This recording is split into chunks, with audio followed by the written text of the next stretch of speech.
Hello, everybody. My name is Lee Silverman. I am an insurance broker here in the Valley since 1991. I've been specializing in employee benefits and health insurance probably since 1994. Guess what time it is? It's open enrollment time for individuals. What does that mean? Well, when Obamacare, otherwise known as the Affordable Care Act, was written, you're allowed to sign up from November 1st to December 15th for any individual plan out there that's available with no pre-existing, no life qualifying events needed, things like that. I just want to go back to a couple things. When Obamacare went into play, there was an individual mandate. That individual mandate eventually went up to 2.5% of your income, or $695 fine if you didn't get insurance, otherwise known as accessible as like the Affordable Care Act policies. President Trump got rid of the individual mandate.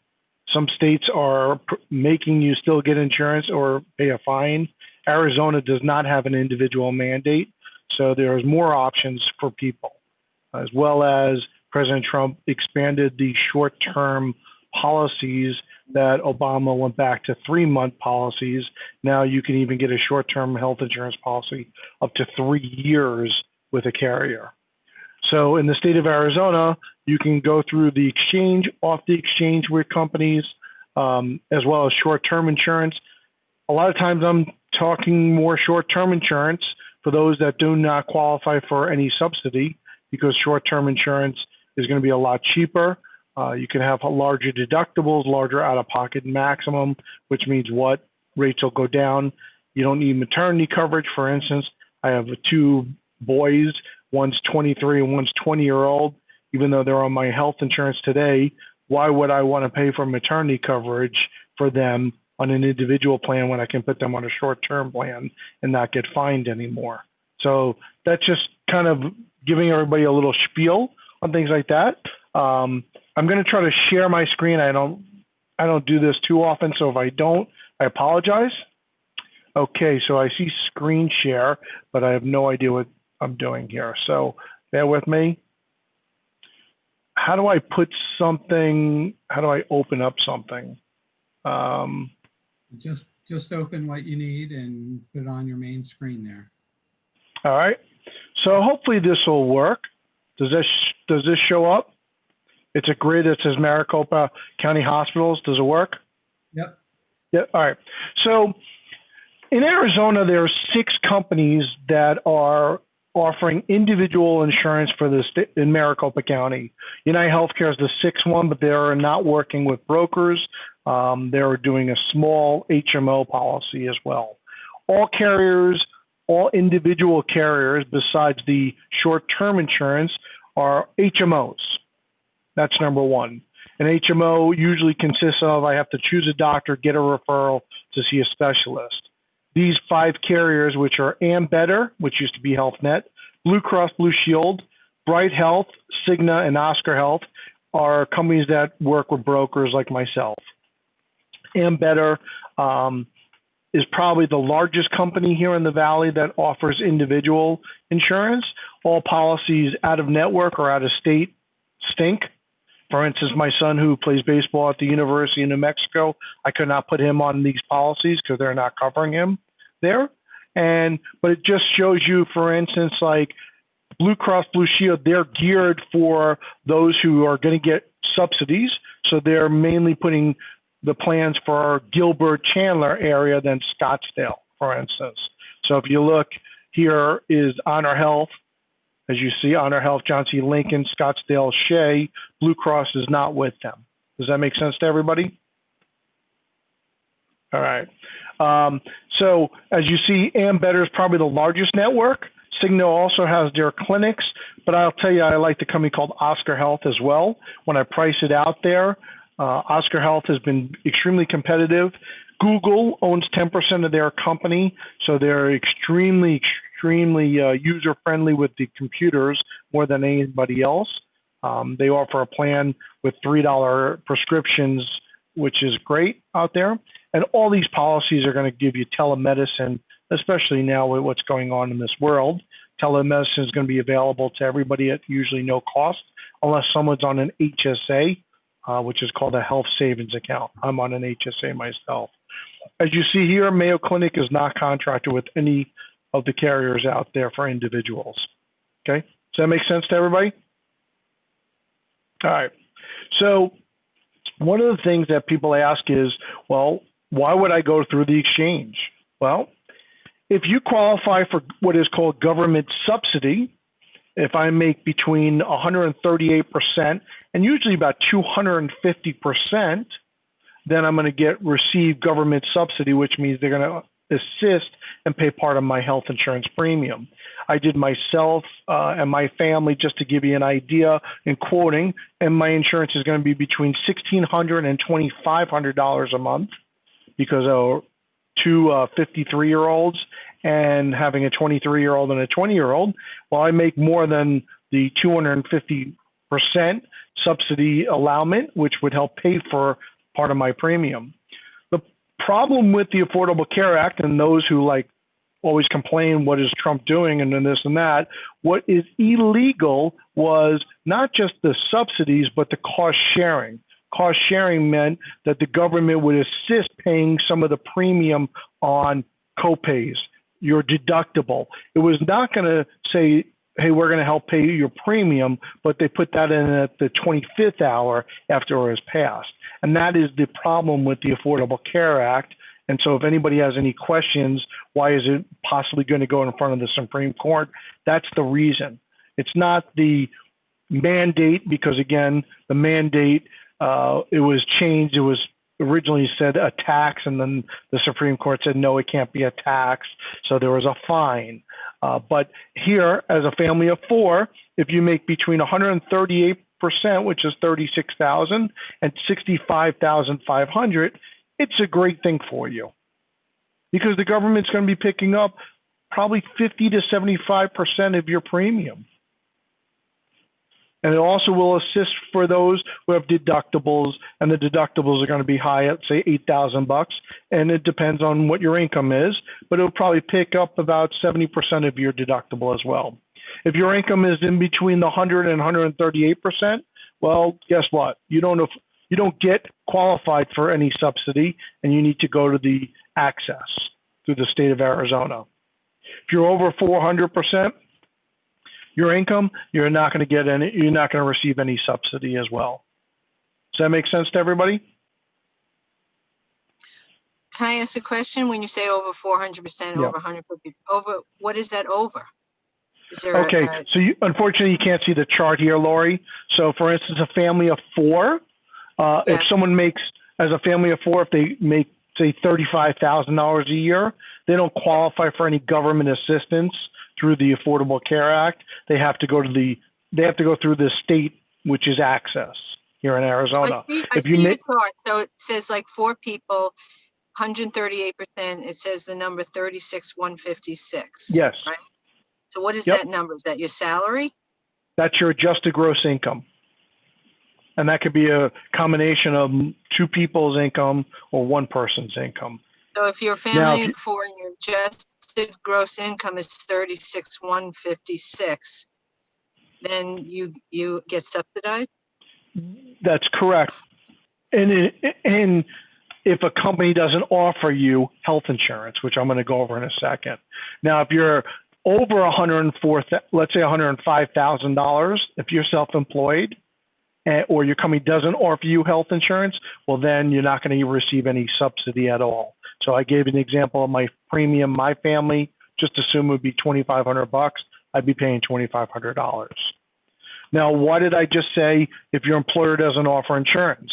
The law states if you are able to get health insurance through your company, and as long as it's deemed affordable by law at your company. And what does that mean by law? It can't be more than a certain percentage of the individual policy. And I can pull it up in a second. I think it's like 9.65% of the individuals. Then you're not allowed to go apply to the Affordable Care Act. You're not allowed to apply, and you're not allowed to receive any subsidies at all. So Example, I represent Great Clips.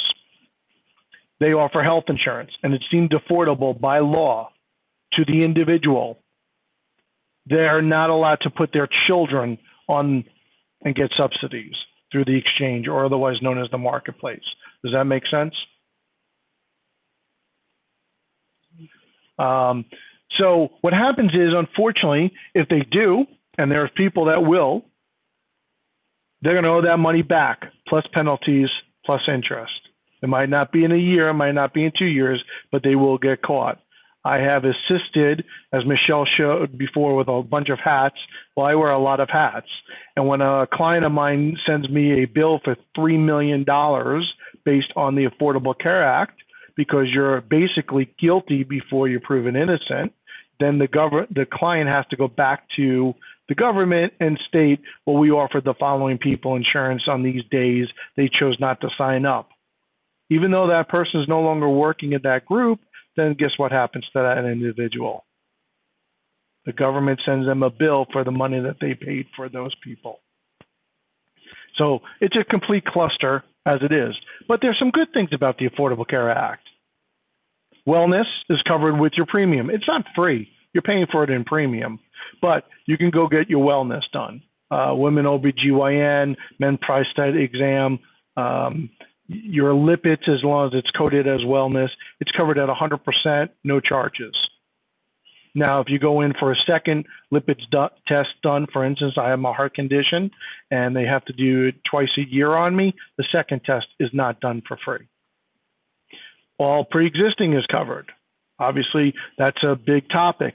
It's not going to go away. So for people that are questioning it, even through the Supreme Court, it's not going away. Audrey, I don't see what you said. I can't read your lips, but it's not going away. What's happening is they're peeling back everything about the law. Now, don't get me wrong.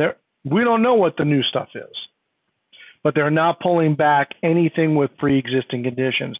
They might put a fine on there or a premium if you didn't have health insurance. Just to give you an example, is it fair? A question everybody could shake their head yes or no.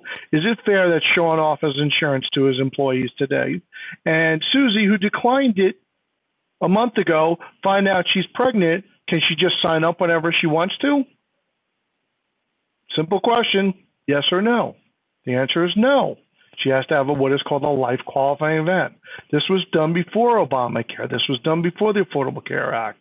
But by law, come November 1st, God bless you, Michelle, November 1st through December 15th, she can go get an individual plan on her own.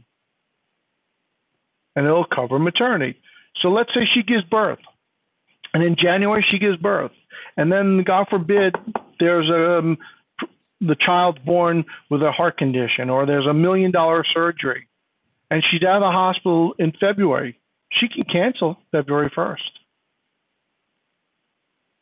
Who's paying for that? You, me, and every consumer gets insurance.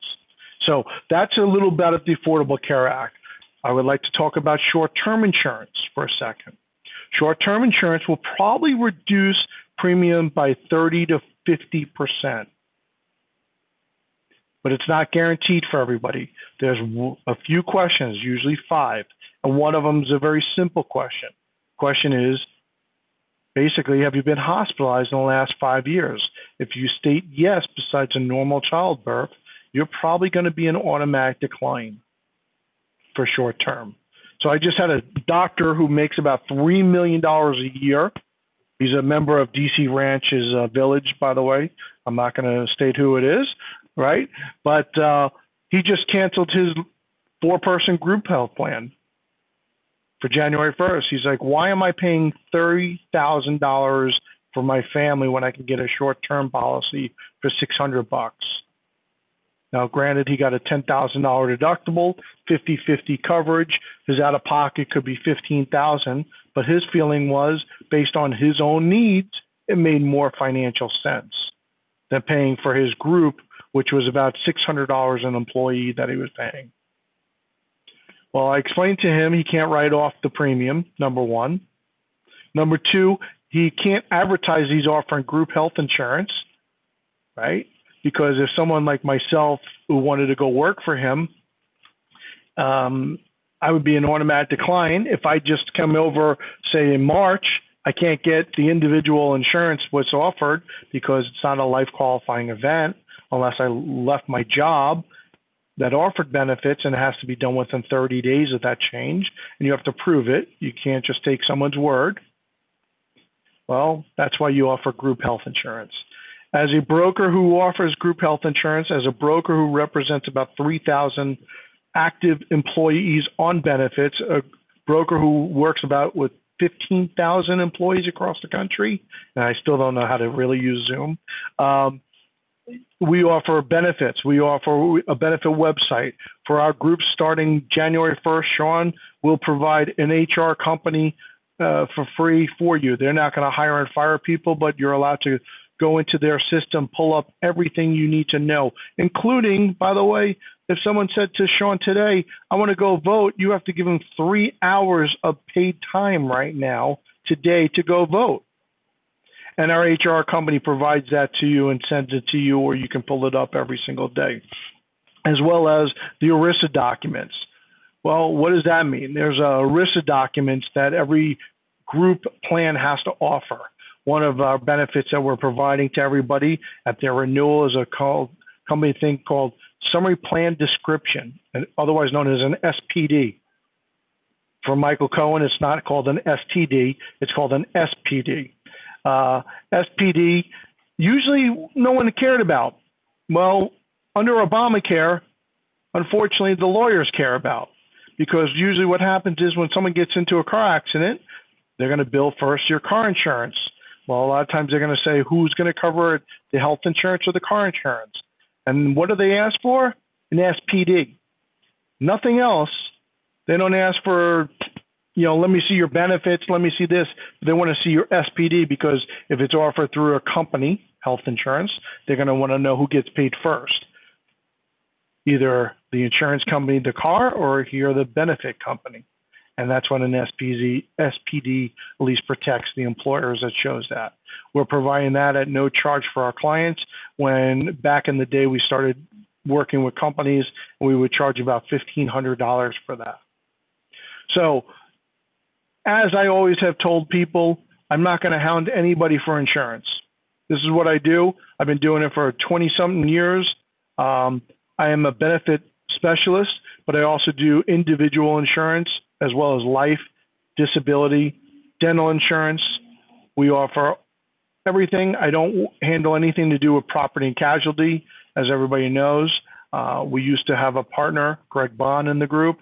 He was a partner. I was a partner in their firm, eventually decided to sell my shares because I just couldn't dealing with people calling me about my car and home and things like that.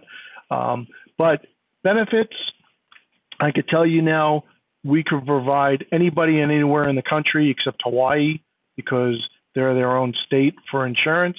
I represent companies that have employees across the country. As I mentioned, I represent Grimaldi's Pizzeria. We have over 3,500 employees in, I think, 14 states right now.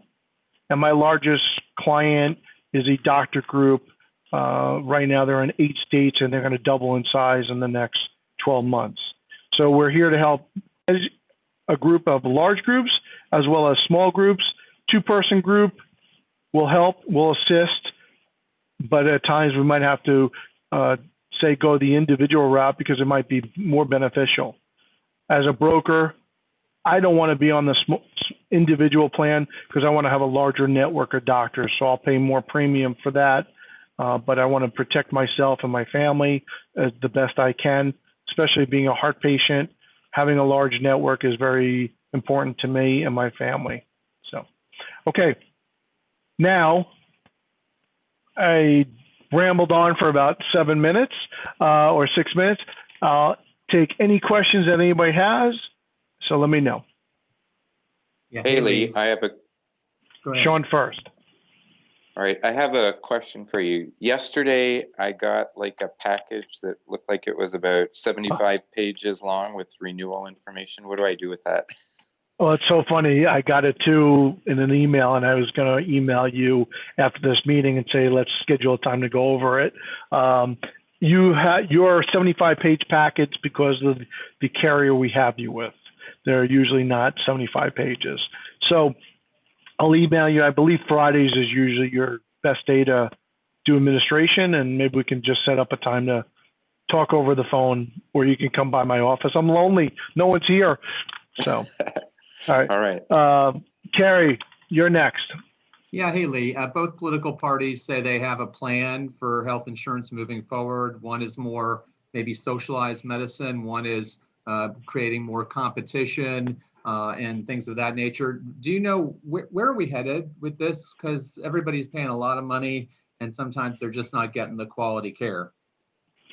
Great question. Obviously, everything's going to be in my opinion, and I lean more right than I lean left. So I'm going to say that from the beginning. First things first, did anybody's health insurance go down due to Obamacare? Including, okay, Bruce's did, but including your deductible might have went higher. And the majority of people, their deductible went higher unless they qualified for government subsidy and they had their own opportunities. Now, if it's under Biden, I think they're going to expand more like Medicare, and it's going to be more on a socialized medicine. And we can talk to doctors all day long, and they're going to say it's going to be terrible.